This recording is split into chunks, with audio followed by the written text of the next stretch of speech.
আমার চ্যানেলে তোমাদের সকলকে স্বাগত। আজ আমরা ক্লাস 7-এর রায় ও মার্টিন প্রশ্ন বিচিত্রা থেকে পরিবেশের তৃতীয় পর্যায়ক্রমিক মূল্যায়নের তৃতীয় স্কুল সলভ করব।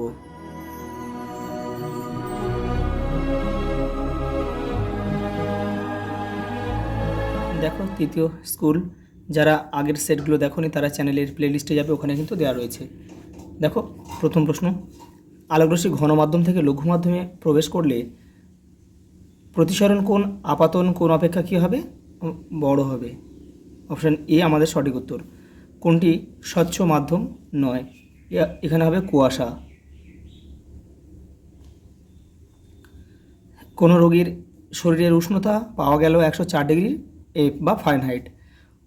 ওই উষ্ণতা সেলসিয়াস স্কেলে মাপলে কত হবে? হবে 40 ডিগ্রি।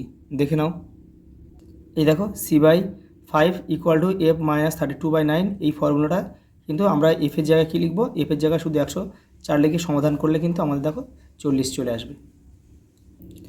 দেখো পরের প্রশ্ন, স্ক্রুড্রাইভারের গতি এক প্রকার কী হবে? ঘূর্ণন ও সরলরৈখিক গতির মিশ্রণ। অপশান ডি আমাদের সঠিক উত্তর।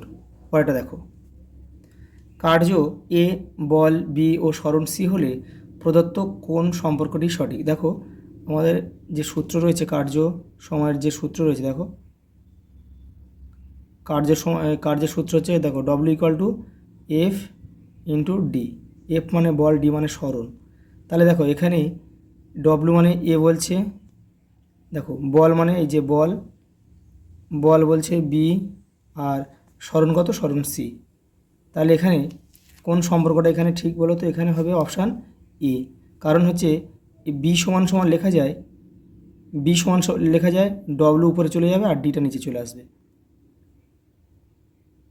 অর্থাৎ উপরে এ চলে যাবে আর নিচে সি চলে আসবে। দেখো এই যে এটা আমাদের সঠিক উত্তর। পরেরটা দেখো, এসআইতে বলের একক কি? এসআইতে বলের একক হচ্ছে kg/s²। ফসফেটের মূলকের আধান কত? -3। দেখো একটা সমীকরণ দিয়েছে, এই বিক্রিয়াটি হলো, এটা কী ধরনের বিক্রিয়া? এটা হবে একটা বিনিময় বিক্রিয়া। পরেরটা দেখো, একটি দ্রবণের pH 6 হলে দ্রবণটি কী হবে?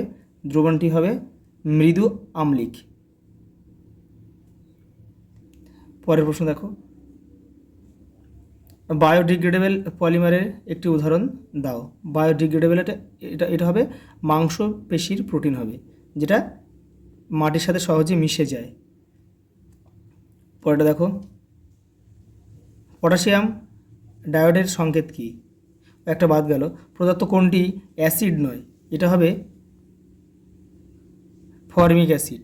এটা অ্যাসিডের মধ্যে পড়ে না, এটা শক্তিশালী ফ্যাটি অ্যাসিড কিন্তু এটা। পটাশিয়াম আয়োডেটের সংকেত কি? KiO3, যে অপশান এ। পরের প্রশ্ন দেখো, সত্য বা মিথ্যা লেখো। আয়নায় গঠিত প্রতিবিম্ব অবশীর্ষ হয়। এটা কিন্তু মিথ্যা, এটা হবে সমশীর্ষ। সমশীর্ষ হলে বাক্যটা কিন্তু আমাদের সঠিক হতো। পরেরটা দেখো, কোনো বস্তুর উপর পরস্পর বিপরীত দিক থেকে সমমানের বল প্রয়োগ করলে বস্তুটির উপর কার্য শূন্য হয়ে যায়। বেগ নেই কিন্তু ত্বরণ আছে, এরূপ অবস্থার একটি উদাহরণ দাও। দেখে নাও, এই যে দেখো, কোনো বস্তুকে সোজা উপরের দিকে ছুঁড়লে সর্বোচ্চ বিন্দুতে ক্ষণিকের জন্য বস্তুটির বেগ শূন্য হয়, কিন্তু সেখানেও অভিকর্ষজ ত্বরণ ক্রিয়াশীল থাকে। পরের প্রশ্ন দেখো, ক্লোরিন পরমাণুর তৃতীয় কক্ষপথে কটি ইলেকট্রন আছে? 7টি। দেখো গঠনটা কেমন বলো তো? প্রথম কক্ষে 2টি থাকে, তারপরে কক্ষে 8টি, আর তারপরে কক্ষে 7টি। কারণ দেখো এর পারমাণবিক সংখ্যা কত? পারমাণবিক সংখ্যা হচ্ছে 17। ওটা দেখো, কিউপ্রাস ক্লোরাইডের সংকেত লেখো। CuCl। একটি আম্লিক দ্রবণে লাল লিটমাস কাগজ দিলে কাগজটির বর্ণের কি পরিবর্তন ঘটবে? এটা হবে লাল বর্ণ ধারণ করবে। লাল বর্ণ ধারণ করবে। পরেরটা দেখো, বর্ষাকালে নুনের ভিজে ওঠার জন্য নুনের মধ্যে থাকা কোন দুটি যৌগ দায়ী? এটা হবে ম্যাগনেসিয়াম ক্লোরাইড, আরেকটা আছে ক্যালসিয়াম ক্লোরাইড। পরেরটা দেখো, শূন্যস্থান পূরণ করো।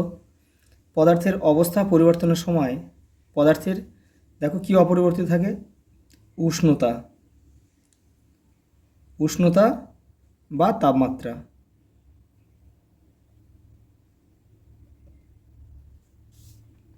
পরের প্রশ্ন দেখো, স্নান করে ওঠার পর পাখা চালিয়ে তার নিচে দাঁড়ালে ঠান্ডা বোধ হয় কেন? দেখে নাও। এই দেখো, স্নান করার পর ত্বকে জলের কণা লেগে থাকে। পাখা চালালে বাতাসের প্রবাহ বৃদ্ধি পায়, যার ফলে জলে বাষ্পীভবনের হার বৃদ্ধি পায়। বাষ্পীভবনের জন্য প্রয়োজনীয় লিন তাপ আমাদের শরীর থেকে গ্রহণ করে, ফলে শরীরে তাপমাত্রা কমে যায় এবং আমাদের ঠান্ডা অনুভূত হয়। পরের প্রশ্ন দেখো, দ্রুতি ও বেগের মধ্যে দুটি পার্থক্য লেখো। দেখো 155 নম্বর পেজে রয়েছে এটা। দেখো এখান থেকে তোমরা রায়ন মার্টিন এটা এই যে এখান থেকে তোমরা কটা করে নেবে। সমতল দর্পণে গঠিত প্রতিবিম্বের দুটি বৈশিষ্ট্য লেখো। দেখে নাও। এই যে দেখো, প্রতিবিম্বটি অসৎ ও সমশীর্ষ হয়। দর্পণ থেকে বস্তুর দূরত্ব এবং দর্পণ থেকে প্রতিবিম্বের দূরত্ব সমান হয়। পরে দেখো একটা ব্যালেন্স দিয়েছে, সমতল বিধান কর, দেখে নাও। দেখো আমি এখানে তোমাদের এটা করে দিচ্ছি। দেখো আমাদের এই সমতা বিধান মানে কিন্তু আমাদের এই মৌলগুলোকে কিন্তু সমান করতে হবে দুদিকে। দেখো এখানে লোহা এখানে একটা রয়েছে এফি, এখানে দেখো দুটো রয়েছে, তাহলে আমরা এখানে এমন একটা সংখ্যা বসাবো আর এখানে এমন একটা সংখ্যা বসাবো যেন লোহাগুলো মিলে যায়। দেখো এখানে যদি আমি 4 বসাই, তাহলে দেখো লোহা কতগুলো হয়ে গেল? লোহা হয়ে গেল মানে এফি হয়ে গেলো 4টে, তাহলে এখানে এফি কটা? 2টো, তাহলে এখানে 2 বসাবো। দেখো 2 দিয়ে 4 হয়ে গেলো, এরপরে 4 হয়ে গেলো, তাহলে লোহাটা মিলে গেলো। দেখো না এস কটা আছে? এস এখানে দেখো রয়েছে, এখানে 4টে রয়েছে। এবারে এস দেখো এখানে আছে, এখানে এস একটা রয়েছে, তাহলে আমি এখানে যদি 4 বসাই, দেখো এস 4টে হয়ে গেল। এবারে এস এই যে 4টা এর সাথেও রয়েছে, তাহলে এস 4টে হয়ে গেল, তাহলে এটা মিলে গেল। এখানে অক্সিজেন দেখো, অক্সিজেন এখানে কটা আছে? 4 আর এই 2, 4 2 8টা, আর এখানে রয়েছে দেখো, এখানে রয়েছে তোমার 3টে আর এই 2টো, মানে 3 দিয়ে 6টা, মানে 14টা রয়েছে এখানে। তাহলে অক্সিজেন 14টা রয়েছে, তাহলে এখানে দেখো এখানে 2 রয়েছে অক্সিজেন, তাহলে এখানে আমি 7 খাবো, তাহলে 7 2 14। দেখো সব মিলে গেল। পরেরটা দেখো, তুঁতের জলীয় দ্রবণে লোহার ছুরি ডুবিয়ে রাখলে কি ঘটবে? সমীকরণ সহ লেখো। দেখে নাও। এই দেখো, তুঁতের নীল রঙের দ্রবণে দেখো লোহার পেরেক ডোবালে, তোমরা এটা এই পেরেকের জায়গায় ছুরিটা লিখে নেবে। একই দেখো, দ্রবণটির নীল রং ধীরে ধীরে হালকা সবুজ হয়ে যায় লোহার পেরেকের, আবার তোমরা লিখবে লোহার ছুরির গায়ে লালচে বাদামি রঙের তামার আস্তরণ পড়ে। এটা একটা প্রতিস্থাপন বিক্রিয়া। আর এই যে সমীকরণটা এখানে আমি এই যে লিখে দিয়েছি বিক্রিয়াটা। পরের অঙ্ক দেখো, কোনো স্থান থেকে একটি গন্তব্যস্থলে 40 কিলোমিটার/আওয়ার বেগে পৌঁছে 60 কিলোমিটার/আওয়ার বেগে আবার যাত্রা শুরুর স্থানে ফিরে আসলে সমগ্র যাত্রাপথের গড় দ্রুতি নির্ণয় করো। দেখো গড় দ্রুতি নির্ণয়ের সূত্র কি? মোট অতিক্রান্ত দূরত্ব বাই মোট সময়। কিন্তু এখানে কিন্তু আমাদের দূরত্ব দেওয়া নেই, তাহলে দেখো আমরা সময় দূরত্বের অঙ্কের একটা ছোট্ট ট্রিক্স আমরা এখানে ব্যবহার করব। 2ab by a plus B. দেখো এখানে এ বলতে এটা আর বি বলতে কিন্তু এটা, তাহলে দেখো 2 ইন্টু 40 ইন্টু 6 16, আর এরপরে রয়েছে দুটোকে যোগ করতে হবে 40 আর 60, তাহলে এটাও দেখো গুণ করলে হয় কত? উপরে তোমার 240 ইন্টু 60, আর এবারে রয়েছে 100, 0 0 কাটো, দেখো 4 6 24, 24 2 48, তাহলে কত হলো? 48 কিমি/আওয়ার। দেখো পরের প্রশ্ন দেখো, সিমেন্ট ও বালি ঢালাই করার পর সেটিকে বেশ কিছুদিন জল দেওয়া হয় কেন? দেখে নাও। এই যে দেখো, সিমেন্টের জমাট বাঁধার প্রক্রিয়াটি একটি রাসায়নিক বিক্রিয়া। এই বিক্রিয়া সম্পূর্ণ হতে এবং সিমেন্টকে আরও তার সর্বোচ্চ দৃঢ়তা পেতে প্রচুর জলের প্রয়োজন হয়। পরের প্রশ্ন দেখো, গতিজাড্য কাকে বলে? দেখো রায়ন মার্টিন 143 নম্বর পেজে রয়েছে। এই যে দেখো, এই যে গতিজাড্য রয়েছে এখান থেকে এই পর্যন্ত আমরা লিখবে।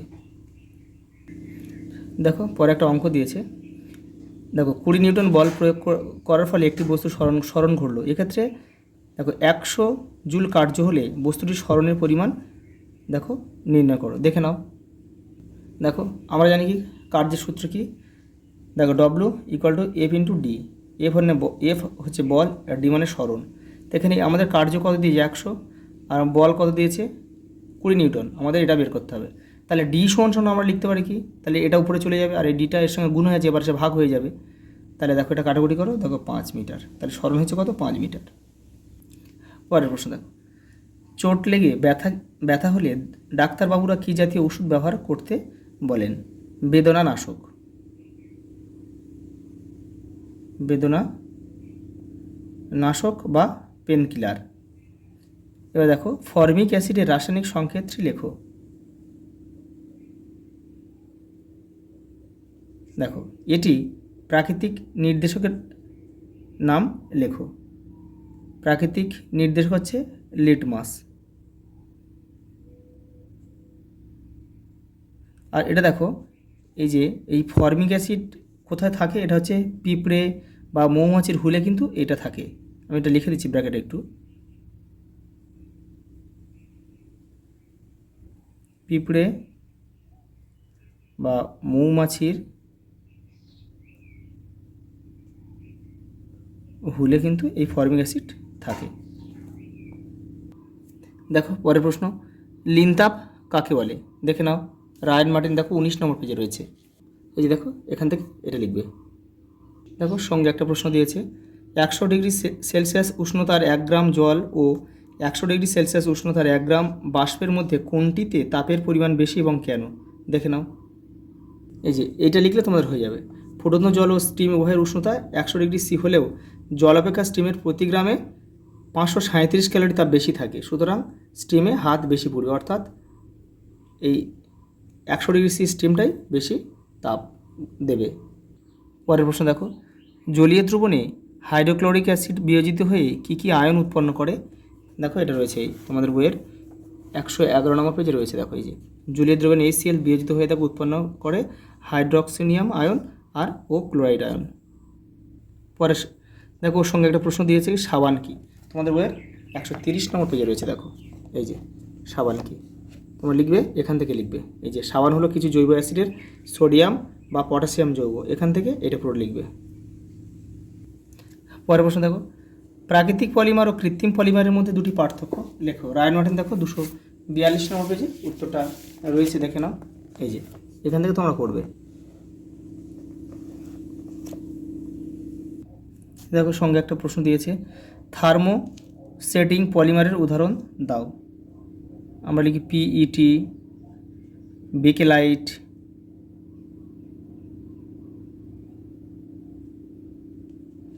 পরেরটা দেখো, নিউটনের তৃতীয় গতিসূত্রটি বিবৃত করো। দেখে নাও। এই দেখো নিউটনের তৃতীয় গতিসূত্র, প্রত্যেক ক্রিয়ারই সমান ও বিপরীত প্রতিক্রিয়া আছে। দেখো পরে একটা অঙ্ক দিয়েছে, দেখো 5 গ্রাম ভরের কোনো বস্তুর উপর কী পরিমাণ বল প্রয়োগ করলে সেটির বেগ 20 মিটার পার সেকেন্ড থেকে 8 সেকেন্ডে পরিবর্তিত হয়ে দেখো 52 মিটার পার সেকেন্ড হবে, নির্ণয় করো। দেখে নাও। দেখো বস্তুর ভর 5 গ্রাম দেওয়া আছে, এটা দেখো এটা কেজিতে আমরা কনভার্ট করলাম 1000 দিয়ে ভাগ করে। দেখো প্রাথমিক বেগ কত 20 মিটার পার সেকেন্ড আর অন্তিম বেগ দেখো 52 মিটার পার সেকেন্ড। দেখো আর সময় লেগেছে কত 8 সেকেন্ড লেগেছে। দেখো ত্বরণের সূত্র কি, দেখো V-U/T। এখান থেকে ত্বরণটা আমরা পেলাম কত 4 মিটার পার সেকেন্ড স্কোয়ার। দেখো বলের সূত্র, প্রযুক্ত বল কত, এবার আমাদের বলটা বের করতে বলেছে।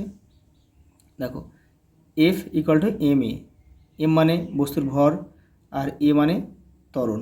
তাহলে দেখো এখানে বস্তুর ভর কত পেয়েছি আমরা, দেখো 0.005 কেজি, এই যে 0.005 কেজি।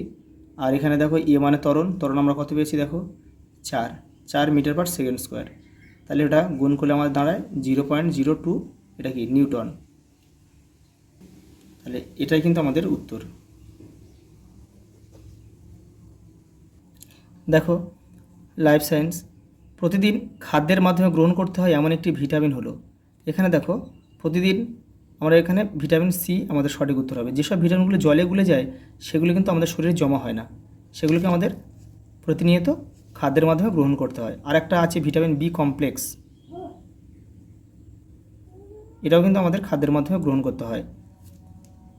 দেখো অ্যাক্টিন প্রোটিন পাওয়া যায় কোথায় বলো তো? পেশিতে। পেশিতে আর একটা প্রোটিন থাকে, সেটা কি? মায়োসিন। দেখো আইসক্রিমে ব্যবহৃত ক্ষতিকারক রাসায়নিক পদার্থটির নাম কি?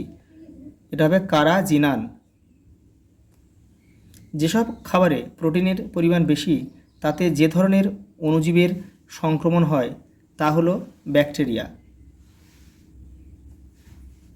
দেখো এখানে একটু আমাদের এই দুইয়ের প্রশ্নটাই যে বাদবাকি যে অপশানগুলো আছে এগুলো একটু তোমাদের জানা উচিত। দেখো চুলে কোনো প্রোটিন থাকে? চুলে থাকে কেরাটিন, এগুলো তোমরা একটু জেনে রাখবে কিন্তু। কেরাটিন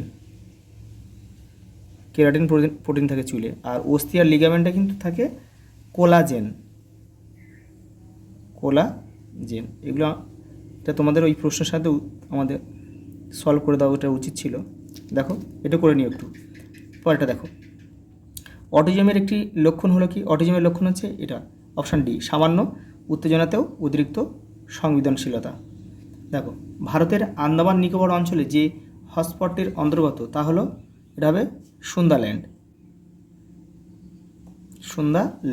পরেরটা দেখো, ইনফ্লুয়েঞ্জা হলো একটি কি বায়ুবাহিত রোগ।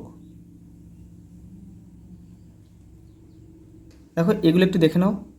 মশাবাহিত রোগ, মশার দ্বারা কিন্তু হয় ম্যালেরিয়া হয়, ডেঙ্গু হয়। এবার দেখো মাছিবাহিত রোগ হয় কালা জ্বর, এগুলো তোমরা একটু জেনে রাখবে। আর জলবাহিত একটি রোগের নাম কলেরা আমরা লিখতে পারি, আমরা টাইফয়েড লিখতে পারি।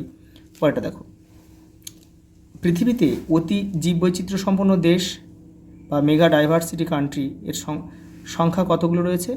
17টি রয়েছে। অপশান এ আমাদের সঠিক উত্তর। দেখো পরেরটা দেখো, ডিসলেক্সিয়া রোগ হয়, এটা হচ্ছে সীসা দূষণের ফলে ডিসলেক্সিয়া রোগ হয়। এবার দেখো একটু দেখে নাও, ক্যাডমিয়াম দূষণের ফলে হয় ইতাই। এটা আমার ইতাই।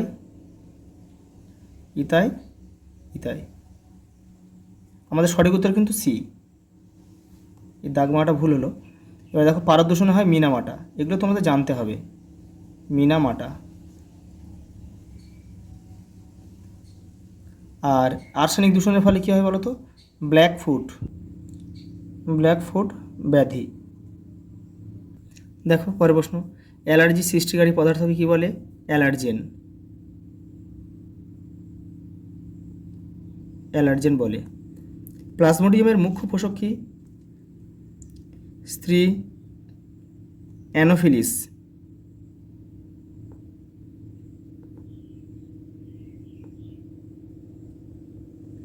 পরেরটা দেখো, লোহিত রক্তকণিকার হিমোগ্লোবিনের কাজে সাহায্যকারী একটি মৌলের নাম হচ্ছে আয়রন।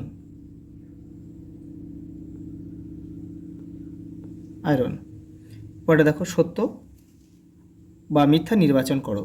দেখো যে পাতার ক্ষেত্রফল যত কম তার CO2 গ্যাসের শোষণের হার তত বেশি, এটা কিন্তু মিথ্যা। কারণ ক্ষেত্রফল বেশি হলেই CO2 গ্যাস শোষণের ক্ষমতা কিন্তু তত বেশি হয়। দেখো পরের প্রশ্ন দেখো, দিনের বেলা কিউলেক্স মশা কামড় দেয়, এটা কিন্তু মিথ্যা হবে। কারণ কি? কিউলেক্স মশা কিন্তু রাতে বের হয়।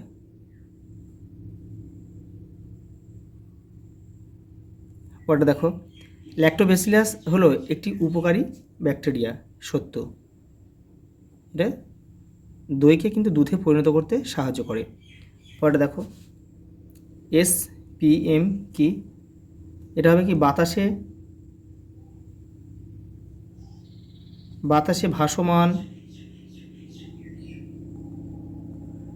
বাতাসে ভাসমান অত্যন্ত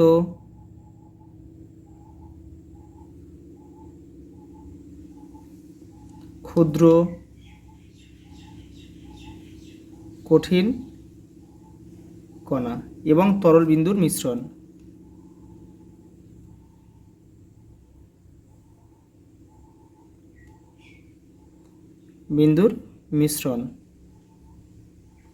পরেরটা দেখো, জলে কত মাত্রায় আর্সেনিক থাকলে তাকে দূষিত বলা যায়?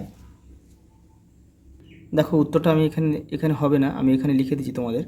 এই যে এখানে আমি লিখে দিচ্ছি, এটা তোমরা লিখবে প্রতি লিটার জলে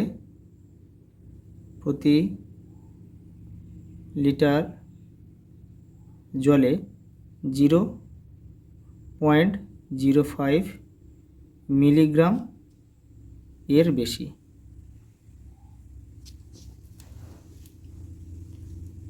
পরেরটা দেখো, কোরাল বলতে কি বোঝায়? দেখো তোমাদের বইয়ের 226 নম্বর পেজে রয়েছে।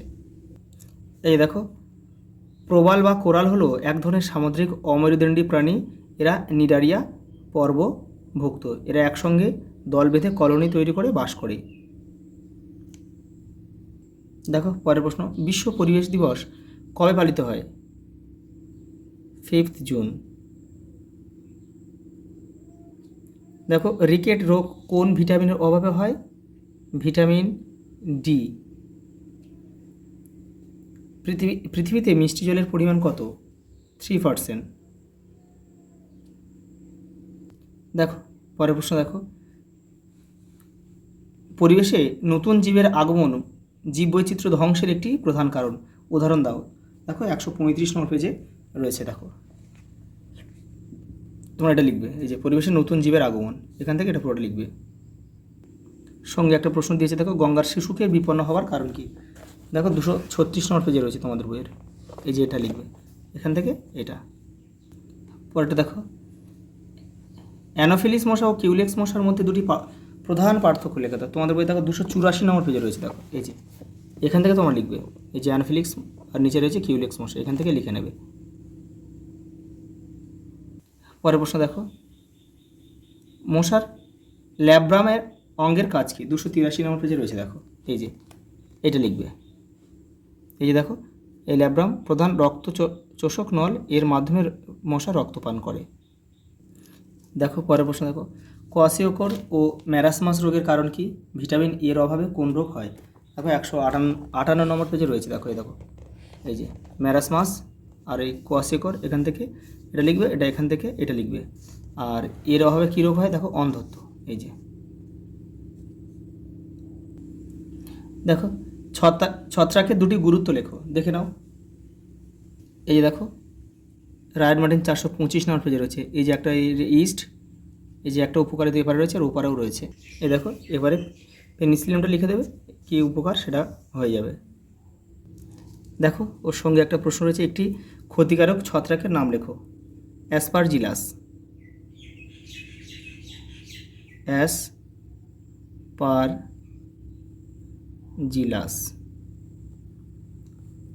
আর একটা লিখতে পারো তোমরা, ক্যান্ডিডা। কোনো অঞ্চলকে কখন হটস্পট বলা যায়? দেখো তোমাদের বই 229 নম্বর পেজে রয়েছে। এই দেখো এখান থেকে তোমরা এই পর্যন্ত লিখবে। দেখো সঙ্গে একটা প্রশ্ন দিয়েছে, একটি বিপদগ্রস্ত উদ্ভিদ ও একটি প্রাণীর নাম। উদ্ভিদ হচ্ছে আমরা লিখতে পারি কি? গিংকো। আর প্রাণী হচ্ছে আমরা লিখতে পারি কি? বাংলার বাঘ।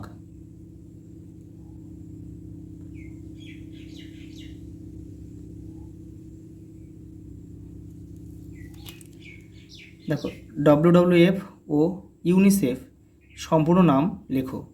দুটি প্রধান গ্রিনহাউস গ্যাসের নাম লেখো। দেখো এটা দেখে নাও, গ্রিনহাউস গ্যাসের নামটা CO2 আর CH4, মানে মিথেন আর কার্বন ডাইঅক্সাইড আর মিথেন। দেখো আর এটা সম্পূর্ণ নামগুলো দেখে নাও। এই দেখো WWF world wide fund for nature, আর ইউনিসেফ দেখো united nations international children's emergency fund. দেখো পরের প্রশ্ন, পাস্তুরাইজেশন কীভাবে করা হয়? দেখো 294 নম্বর পেজে তোমাদের বইয়ের উত্তরটা রয়েছে। দেখো এই যে এখান থেকে তোমরা এই পর্যন্ত লিখবে। আর দেখো সঙ্গে একটা প্রশ্ন দিয়েছে, ড্রপসি রোগের কারণ কি? দেখো 200টা তোমাদের বইয়ের 98 নম্বর পেজে এটা রয়েছে, ড্রপসি রোগ। এই যে দেখো এই যে এখান থেকে শিয়াল কাটা বীজের অনেকটা সর্ষের বীজের মধ্যে দেখতে, এখান থেকে এই পর্যন্ত, এই যার নাম ড্রপসি। দেখো লাস্ট প্রশ্ন দিয়েছে কি? খাদ্য শৃঙ্খল কি? উদাহরণ দ্বারা বুঝিয়ে দাও। তোমাদের বইয়ের 243 নম্বর পেজে দেখো খাদ্য শৃঙ্খল কী রয়েছে। এই দেখো এই যে এখান থেকে এই পর্যন্ত লিখবে খাদ্য শৃঙ্খল। এই যে দেখো খাদ্য শৃঙ্খলের উদাহরণগুলো এইগুলো, এটা নয় কিন্তু, এটা কিন্তু খাদ্য চালের উদাহরণ। এ দেখো ফুলের মধু কে খায়? পতঙ্গ। পতঙ্গদের কে খায়? গিরগিটি। গিরগিটিদের খায় ঈগল। এটা লিখে দেবে। আজ এই পর্যন্ত, দেখা হবে পরের ভিডিওতে।